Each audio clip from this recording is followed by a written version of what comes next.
Hello guys, good morning to all of you. Today we will discuss about entropy and spontaneity. In last lecture we will discuss about delta H is criteria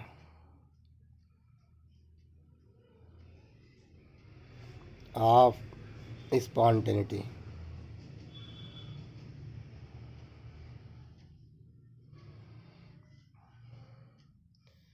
इसके पहले lecture में हमने discuss किया था कि delta H is the criteria of spontaneity. वहाँ पे ये डिस्कस किया गया था कि इंथैल्पी चेंज क्या स्पॉन्टेनियस प्रोसेस की क्राइटेरिया हो सकती है। मीन्स इंथैल्पी चेंज के बेस पे हम स्पॉन्टेनियस प्रोसेस को डिफाइन कर सकते हैं कि नहीं, ये यहाँ पे डिस्कस किया गया था। तो यहाँ पे ये ऑब्ज़र्व किया गया था कि मैक्सिमम एग्जांपल ऐसे ऑब्टेंड हुए थे जहाँ पे डेल्टा एच की वैल्यू निगेटिव ऑब्टेंड हुई थी। मीन्स इंथैल्पी डिक्रीज हो रही थी और प्रोसेस आपका स्पॉन्टेनियस हो रहा था। लेकिन कुछ एग्जांपल्स ऐसे भी मिल गए जहाँ पे डेल एच की वैल्यू पॉजिटिव ऑब्टेंड हुई। मीन्स इंथैल्पी इंक्रीज हो रही थी और प्रोसेस स्पॉन्टेनियस हो गया था। तो अगर आप ये कहते हैं कि डेल एच के बेस इंथैल्पी के बेस पे अगर हम डिफाइन करना चाहें स्पॉन्टेनियस प्रोसेस को, तो इंथैल्पी के बेस पे ऐसे ही डिफाइन करेंगे, या तो ऐसे डिफाइन करिए कि इंथैल्पी डिक्रीज होगा मतलब एनर्जी किसी प्रोसेस से निकल रही है तो प्रोसेस स्पॉन्टेनियस होगा, या फिर प्रोसेस में एनर्जी ऐड हो रही है तो प्रोसेस आपका स्पॉन्टेनियस होगा। अगर कोई एक बात आप कहते हैं तो यह फैक्ट होता है कि इसी के बेस पे हम इस स्पॉन्टेनियस प्रोसेस को, स्पॉन्टेनिटी को हम डिस्क्राइब कर सकते थे। लेकिन बट यहाँ पे दोनों एग्जांपल ऑब्जर्व किया गया, इसलिए हम डेल्टा एच के बेस पे और इंथैल्पी के बेस पे हम स्पॉन्टेनियस को डिस्क्राइब नहीं कर पा रहे थे, नहीं किया गया वहाँ पे। अब सेकंड यहाँ पे इसी में टॉपिक आपका इंट्रॉपी एंड स्पॉन्टेनिटी। अब इंट्रॉपी के बेस पे स्पॉन्टेनियस को हम डिस्क्राइब कर सकते हैं कि नहीं कर सकते, ये देखा जाए। तो इंट्रॉपी फर्स्ट हम देखते हैं इंट्रॉपी क्या है। What is entropy? What is entropy? Entropy is a process. जैसे आप फर्स्ट इंट्रॉपी वाटर है, वाटर को अगर आइस में कन्वर्ट करें, आइस, फिर आइस को हम वाटर लिक्विड में कन्वर्ट करें, लिक्विड के बाद इसको हम वाइपर में कन्वर्ट करें, ये आपका वाटर है। फार्मूला सबका सेम है। अब यहाँ पे आइस की जो पार्टिकल्स होंगे क्लोजली पैक्ड होंगे,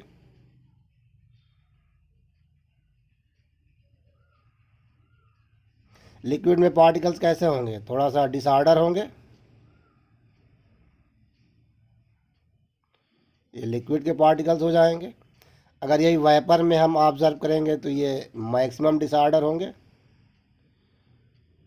यह आपका है इंट्रॉपी, मीन्स डिसऑर्डरनेस।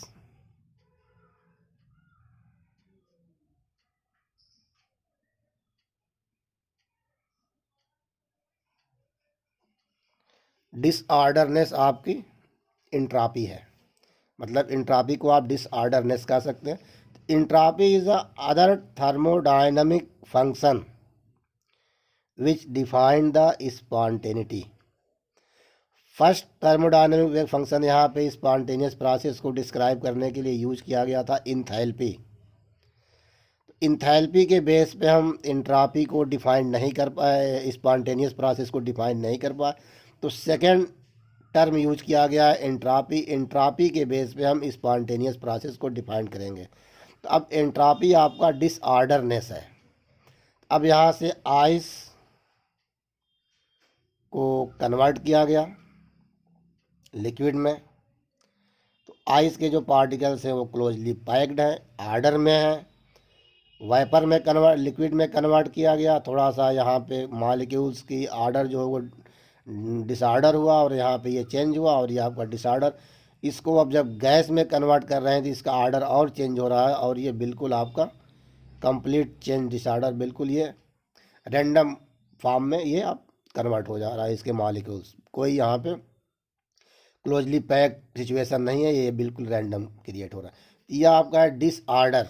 तो इंट्रॉपी आपका जैसे अलमारी है, अलमारी में आप किताब रखे हैं, नीचे से एक बुक को आप अगर खींचते हैं तो ऊपर के सारे किताब आपके क्या हो जाते, गिर के डिसऑर्डर में फैल जाते हैं। तो यह आपका होता है इंट्रॉपी। इंट्रॉपी या डिसऑर्डरनेस। अब यहाँ पे ये कहा गया है कि आइस को लिक्विड में कन्वर्ट कर रहे हैं, आइस को लिक्विड में। तो आइस लिक्विड में कब कन्वर्ट होगा, जब यहाँ पे हीट एब्जॉर्ब होगा। इसका टेम्परेचर अलग, इसका टेम्परेचर अलग। अब ये लिक्विड वाटर में कब कन्वर्ट होगा, जब ये लिक्विड हीट को एब्जॉर्ब करेगा। इसका टेम्परेचर अलग और इसका टेम्परेचर अलग। अब यहाँ से लिक्विड को वाटर में वाइपर में कन्वर्ट किया गया, तो लिक्विड का टेम्परेचर अगर T1 और वाइपर का टेम्परेचर T2, ऑर्डरनेस यहाँ पे मैक्सिमम डिसऑर्डरनेस है, यहाँ पे डिसऑर्डरनेस मिनिमम है। अब यहाँ पे एंट्रॉपी को हम यस से डिनोट करते हैं। Entropy denoted by yes. अभी एंट्रॉपी डिफाइन किया गया, entropy is the second thermodynamic function which define the spontaneous process or spontaneity of reaction. Entropy is the second thermodynamic function which define the spontaneous process or spontaneity of reaction. Denoted by S, entropy is denoted by S. Enthalpy, water convert into vapour, liquid convert into vapour. Liquid का orderness और wiper का ऑर्डरनेस दोनों में change है। इसमें order disorder यहाँ maximum है, यहाँ डिसऑर्डर मिनिमम है। टेम्परेचर भी दोनों का चेंज है। तो यहाँ पे हीट को एब्जॉर्ब करने के बाद ये इसके मॉलिक्यूल्स मैक्सिमम डिसऑर्डर में ऑब्टेंड होंगे। तो हीट अमाउंट हीट एब्जॉर्ब क्यों, अपॉन टेम्परेचर डेल्टा टी। तो आप कह सकते हैं कि एक सिस्टम को डिसऑर्डर करने के लिए अमाउंट ऑफ हीट और टेम्परेचर का रेशियो एंट्रॉपी कहते हैं। Entropy is the second thermodynamic function which define the spontaneous with the help of we define the spontaneous process or spontaneity of reaction. Entropy is defined as the ratio of absorbed amount of heat and change of temperature is known as entropy. Entropy, तो यहाँ पे ये gas है, या फिर दूसरा example अगर आप लेते हैं कि एक कंटेनर ले लें, इसमें ऑक्सीजन भर दिया जाए। दूसरा कंटेनर, इसमें नाइट्रोजन भर दें, इसको एक पाइप से कनेक्ट करा दिया जाए। तो ऑक्सीजन के पार्टिकल्स इसमें भी मिक्स हो जाएंगे और नाइट्रोजन के पार्टिकल्स। अभी ऑक्सीजन के पार्टिकल्स की ऑर्डरनेस आपकी जो होगी वो इंक्रीज कर जाएगी। अब इसका जो ऑर्डर केवल इतने ही में कम्पैक्ट था, अब यहाँ से यहाँ तक वॉल्यूम कवर कर लेगा और ये डिसऑर्डर हो जाएगा। वैसे नाइट्रोजन का भी डिसऑर्डर। तो यह आपका है एंट्रॉपी। एंट्रॉपी आपका डिसऑर्डरनेस है, मॉलिक्यूल्स या किसी भी कंपाउंड के पार्टिकल का डिसऑर्डरनेस होना, यह आपका एंट्रॉपी है।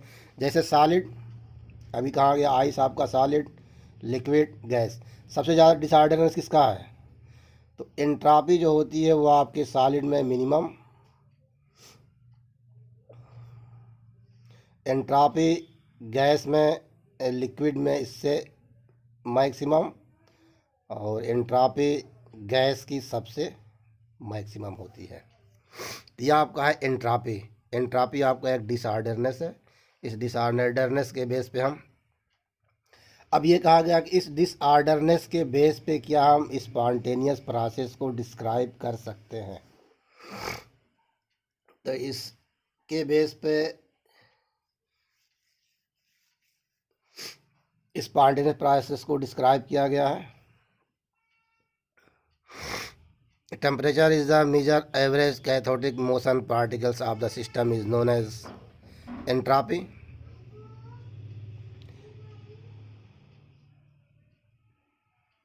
एंट्रोपी एंड स्पॉन्टेनिटी,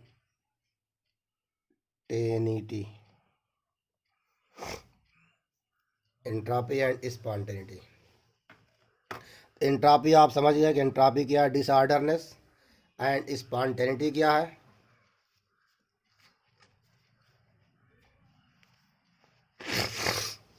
स्पॉन्टेनिटी क्या है मतलब प्रोसेस आपका स्पॉन्टेनियस हो, ये आपका स्पॉन्टेनिटी और एंट्रोपी डिसऑर्डरनेस। जैसे ये लिक्विड आपका है, वाइपर में कन्वर्ट करना है, ठीक, जैसे डीजल ले लिया जाए, पेट्रोल ले लिया जाए, लिक्विड वेपराइज होता है। ये लिक्विड का एंट्रोपी S1 और इसका एंट्रोपी S2 कर दें, या इसका SR कर दें, SP कर दें, प्रोडक्ट ये रिएक्टेंट। अगर डेल्टा S हम ऑब्जर्व करते हैं तो यहाँ पे क्या ऑब्टेंड होगा, SP प्रोडक्ट की एंट्रोपी माइनस रिएक्टेंट की एंट्रोपी, ये वैल्यू क्या ऑब्टेंड होगी, प्रोडक्ट की अगर मैक्सिमम है, वेपर में है, वैल्यू पॉजिटिव ऑब्टेंड होगी। डेल्टा S अगर पॉजिटिव ऑब्टेंड होता है, ठीक, तो प्रोसेस आपका स्पॉन्टेनियस है।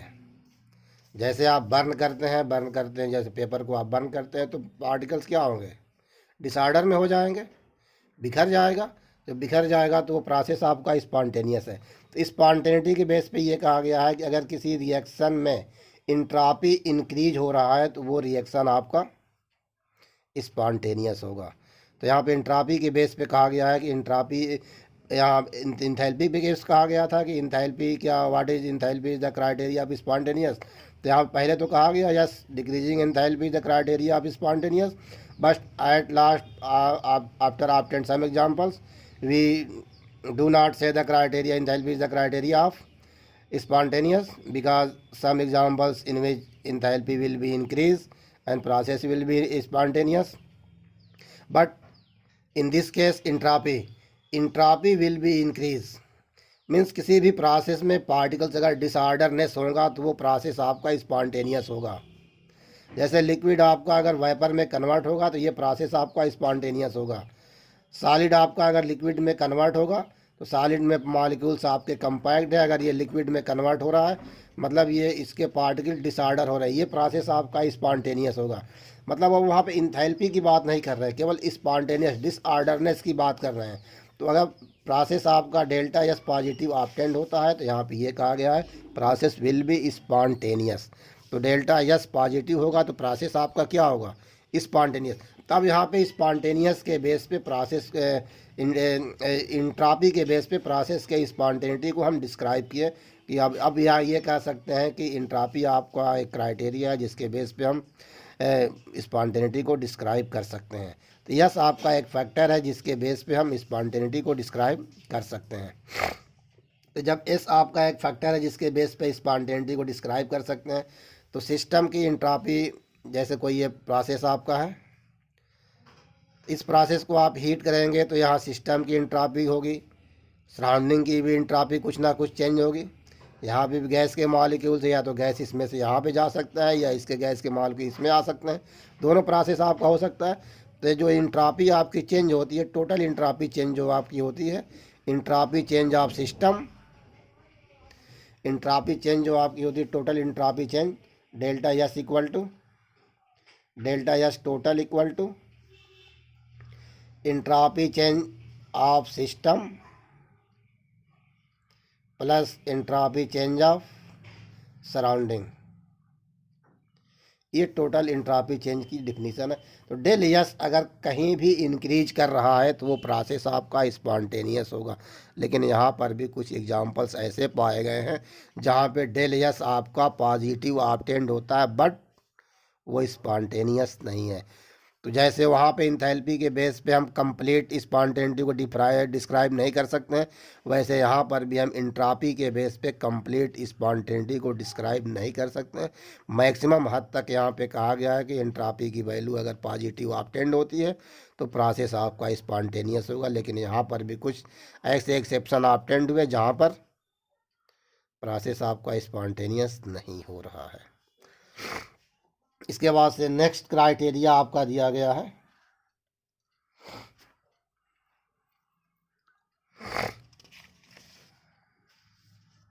नेक्स्ट क्राइटेरिया आपका दिया गया Gibbs energy and spontaneity.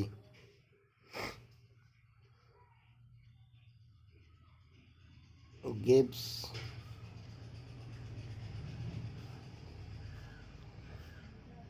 Energy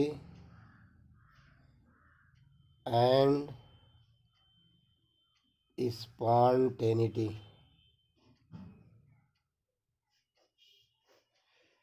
denoted by G. Gibbs energy denoted by G. It is the third thermodynamic function. Gibbs is energy given by Gibbs. Gibbs is the name of scientist, and the basis of scientist name is denoted by Gibbs energy.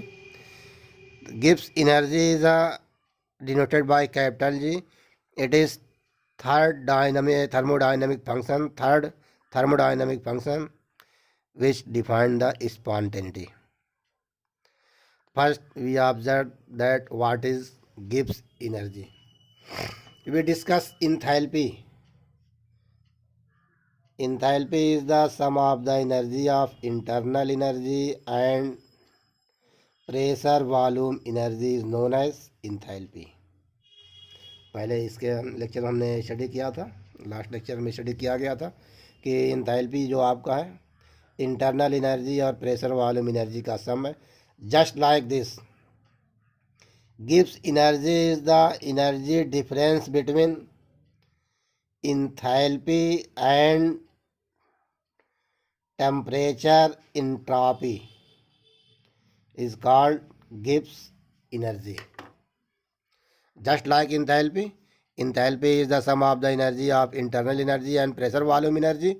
Just like this, Gibbs energy is the energy difference of enthalpy and temperature entropy. Energy is called Gibbs energy.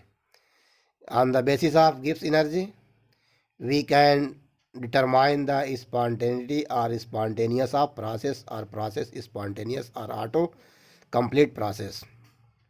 तो इस Gibbs energy के base पे हम spontaneity को complete define कर सकते हैं। तो ये आपका था गिब्स एनर्जी है क्या, तो गिब्स एनर्जी आपका थर्ड थर्मोडायनेमिक फंक्शन है। On the basis of this function we can define the spontaneity of the reaction और स्पॉन्टेनियस प्रोसेस। जैसे कि डेल्टा एच इंथैल्पी के बेस पे स्पॉन्टेनिटी को डिस्क्राइब किया गया, कुछ हद तक हुआ फिर बाद में फेल हो गया। इंट्रॉपी के बेस पे डिफाइन किया गया, कुछ हद तक हुआ बाद में फेल हो गया। लेकिन अब गिब्स एनर्जी के बेस पे डिस्क्राइब किया जाएगा, जहाँ पे ये स्पॉन्टेनियस को हम कंप्लीट डिस्क्राइब कर देंगे। ये टॉपिक आपका इंपॉर्टेंट है, गिब्स इंथैल्पी। अब यहाँ पे गिब्स इंथैल्पी चेंज जब हम कैलकुलेट करते हैं तो फर्स्ट सिस्टम के लिए, या फिर कह सकते हैं कि ये ए टू बी आपका रिएक्शन है, इसके लिए इंथैल्पी चेंज आपका इंथैल्पी G1 और इसके लिए Gibbs energy G2। Gibbs energy for reactant G1 and product equal to G2। Then delta G equal to आप डिनोट कर सकते हैं G1 minus G2 minus G1। Then if G1 equal to H1 minus T1 S1 and G2 equal to H2 minus T2 S2, equation first and equation second।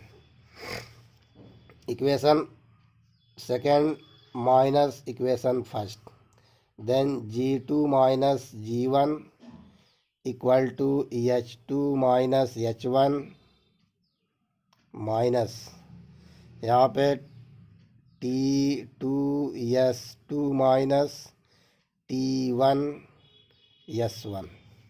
अब यहाँ पे अगर हम solve करते हैं तो यह आपका आ जाएगा डेल्टा G इक्वल टू, यहाँ पे सॉल्व करेंगे डेल्टा H माइनस, अगर एक बार हम T को कांस्टेंट करते हैं तो ये हो जाएगा T डेल्टा S माइनस, एक बार अगर हम इंट्रॉपी को कांस्टेंट करते हैं तो ये हो जाएगा डेल्टा T इंटू S। जैसा यहाँ पे किया गया था एंथैल्पी चेंज भी ऐसे ही कैलकुलेट किया गया था।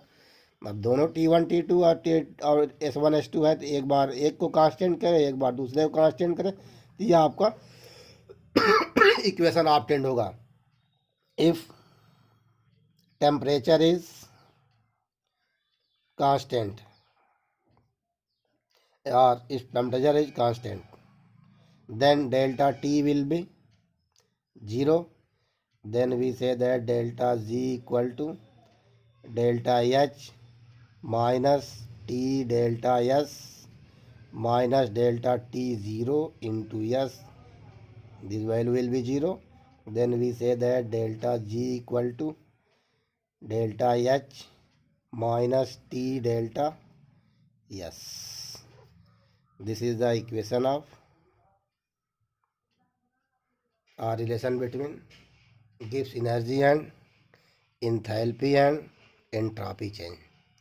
ये आपका रिलेशन होता। अब इस इक्वेशन के हेल्प से डेल जी की वैल्यू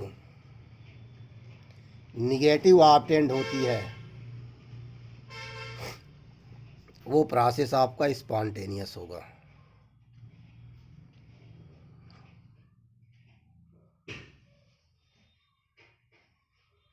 प्रोसेस क्या होगा? स्पॉन्टेनियस होगा। If delta G, value of delta G will be negative if any process, then process will be spontaneous. अब इस डेल्टा जी के बेस पे हम स्पॉन्टेनियस को डिफाइन कर सकते हैं। डेल्टा एच निगेटिव था तो प्रोसेस स्पॉन्टेनियस था, लेकिन कुछ एग्जांपल्स ऐसे मिल गए जहाँ पे स्पॉन्टेनियस पॉजिटिव होने के बाद भी हो रहा था। लेकिन यहाँ पर डेल्टा जी अगर निगेटिव है तो प्रोसेस स्पॉन्टेनियस है, ये फैक्ट है। अगर डेल्टा जी आपका पॉजिटिव ऑब्टेंड होता है तो प्रोसेस आपका नॉन स्पॉन्टेनियस होगा। मतलब ये अपने आप कंप्लीट, जहाँ तक कराएंगे वहीं तक होगा, नहीं कराएंगे नहीं होगा। और डेल्टा जी अगर जीरो ऑब्टेंड हो जाता है प्रोसेस आपका कहाँ चला जाएगा? इक्विलिब्रियम में चला जाएगा।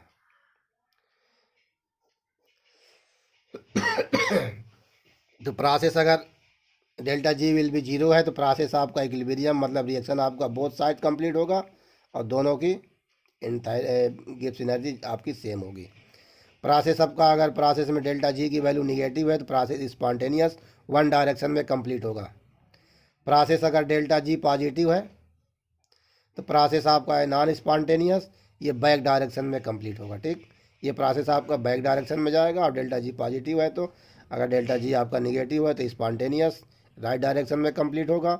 प्रोसेस जी आपका पॉजिटिव है तो नॉन स्पॉन्टेनियस, ये प्रोसेस आपका तब भी होगा जब इस पर एक्सटर्नल वर्क करेंगे, या कह सकते हैं ये आपका बैक डायरेक्शन में मूव कर सकता है। और delta G will be zero, then process will be at equilibrium, means reactant और प्रोडक्ट की दोनों की गिब्स एनर्जी आपकी सेम होगी। तो यह आपका था spontaneity on the basis of Gibbs energy. तो गिब्स एनर्जी के बेस पे हम स्पॉन्टेनियस प्रोसेस को डिफाइन कर सकते हैं। इसी में नेक्स्ट टॉपिक आपका है Gibbs energy change and equilibrium. Gibbs energy change and equilibrium.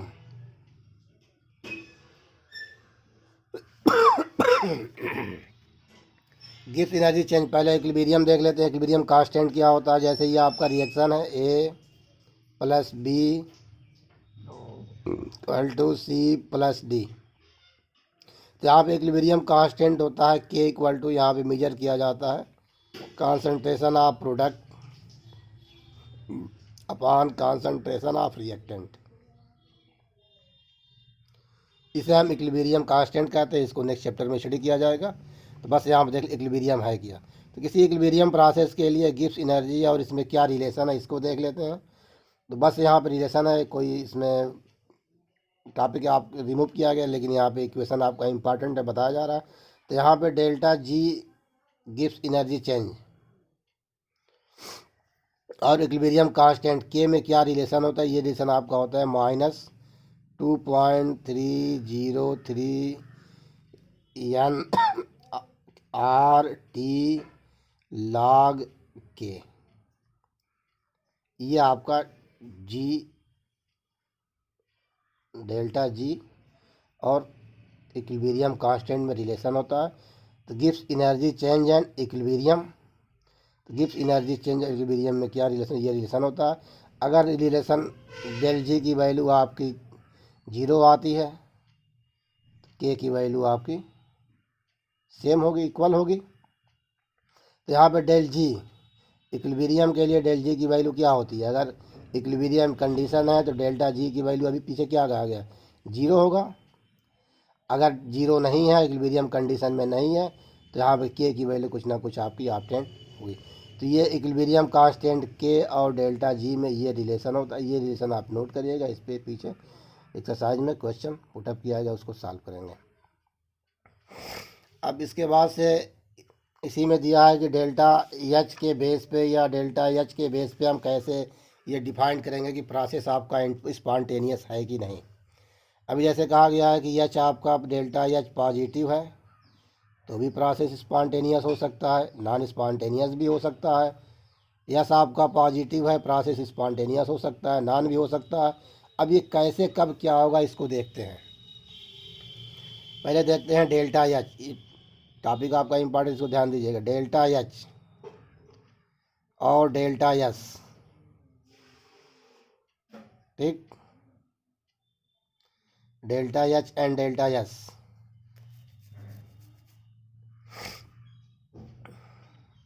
Delta H अगर निगेटिव है, delta H will be negative और एस विल बी पॉजिटिव। इसको छोड़ते हैं, अपने मन से डिस्क्राइब करते हैं। फार्मूला आपका है delta G equal to delta H plus delta H minus T delta S, ठीक। अब देखते हैं यहाँ पर डेल्टा एच और डेल्टा एस के बेस पे एस की वैल्यू अगर पॉजिटिव है और एस की वैल्यू भी पॉजिटिव है तो डेल्टा जी क्या होगा, निगेटिव या पॉजिटिव, ये बताना है।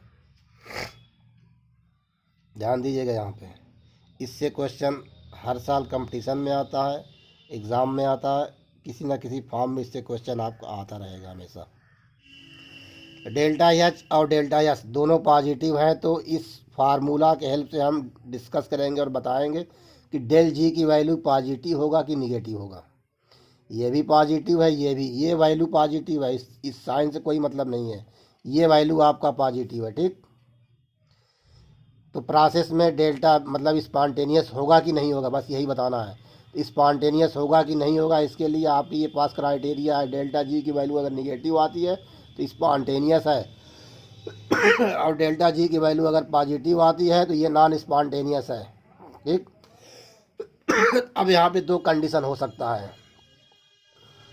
प्रोसेस आपका डेल्टा जी की वैल्यू पॉजिटिव भी हो सकती है, निगेटिव भी हो सकती है। कब पॉजिटिव होगी कब निगेटिव होगी, अगर इसमें डेल्टा एच की value greater than T delta S है, दोनों पॉजिटिव है, ये वैल्यू पॉजिटिव ये वैल्यू पॉजिटिव। अगर इसकी वैल्यू ज़्यादा है इसकी वैल्यू कम है तो माइनस करेंगे तो वैल्यू पॉजिटिव, ये पॉजिटिव आएगा, प्रोसेस आपका नॉन स्पॉन्टेनियस, ठीक। अब निगेटिव भी हो सकता है सेकेंड टर्म में, अगर डेल्टा एच की value less than T delta S हो जाए तो यहाँ पे ये प्रोसेस आपका स्पॉन्टेनियस हो जाएगा। सेकेंड टर्म अगर ये किया जाए, इसको निगेटिव किया जाए, इसको निगेटिव किया जाए, तब क्या होगा ये भी निगेटिव और ये भी निगेटिव, मतलब डेल्टा एच की वैल्यू भी निगेटिव, डेल्टा एस की वैल्यू भी निगेटिव, तब प्रोसेस क्या होगा, स्पॉन्टेनियस होगा कि नहीं होगा। तो यहाँ पर कितने टर्म्स अप्लाई हो सकते हैं, यहाँ पर भी दोनों टर्म्स अप्लाई, पॉजिटिव भी हो सकता है और निगेटिव भी हो सकता है। अब पॉजिटिव कब होगा, निगेटिव कब होगा। अब डेल्टा एच की वैल्यू निगेटिव, इसकी वैल्यू निगेटिव, तो ये सिंबल आपका क्या हो जाएगा, पॉजिटिव, ठीक। पॉजिटिव कब होगा, जब टी डेल्टा एस की वैल्यू क्या होगी, मैक्सिमम होगी। अब ये निगेटिव है, अब निगेटिव को बाहर निकालेंगे, प्लस हो जाएगा, ये माइनस हो जाएगा। अब जब इसकी वैल्यू मैक्सिमम होगी तो वैल्यू क्या हो जाएगी, पॉजिटिव ऑप्टेंड होगी। ये पॉजिटिव कब होगा, जब delta H is less than T delta S. Condition यहाँ पे दोनों दिख रहा है ना, सेम तरह दिख रहा है, लेकिन एक में स्पॉन्टेनियस और एक में क्या हो रहा है, नॉन स्पॉन्टेनियस। अब निगेटिव भी ऑप्टेंड हो सकता है इसमें, तो क्या होगा प्रोसेस आपका, delta H is greater than T delta S. ये प्रोसेस आपका स्पॉन्टेनियस हो जाएगा, क्योंकि डेल्टा जी की वैल्यू क्या हो रही है, निगेटिव ऑप्टेंड हो रही है। ये टर्म्स ऐसे ऐसे एग्जाम में आप पूछे जाते हैं, पूछे गए हैं कई बार, इसको देखिएगा। अब ये दो टर्म्स है, अगर ये भी हो सकता है कि ये वैल्यू आपकी निगेटिव है, ये वैल्यू पॉजिटिव है, तब क्या होगा, डेल्टा एच की वैल्यू निगेटिव, ठीक, और ये वैल्यू पॉजिटिव, तो ये भी निगेटिव, ये निगेटिव, ये किसी भी टेम्परेचर पे, किसी भी कंडीशन पे ये वैल्यू आपका निगेटिव होगा। ये प्रोसेस आपका स्पॉन्टेनियस ही होगा, चाहे टेम्परेचर आपका जो भी हो। अब ये हो सकता है कि ये पॉजिटिव हो सकता है और ये निगेटिव हो सकता है। अब क्या होगा, जब ये पॉजिटिव और ये निगेटिव होगा, तो ये पॉजिटिव है, ये निगेटिव है, ये भी पॉजिटिव हो जाएगा, और इस केस में इसकी वैल्यू क्या हो जाएगी, पॉजिटिव ऑप्टेंड होगी, और ये प्रोसेस कभी भी कंप्लीट नहीं होगा, और ये प्रोसेस आपका हो जाएगा नॉन स्पॉन्टेनियस। इस तरह से इस इक्वेशन के बेस पे हम बता सकते हैं कौन सा रिएक्शन किस कंडीशन में स्पॉन्टेनियस है, किस कंडीशन में स्पॉन्टेनियस नहीं है। थैंक्स।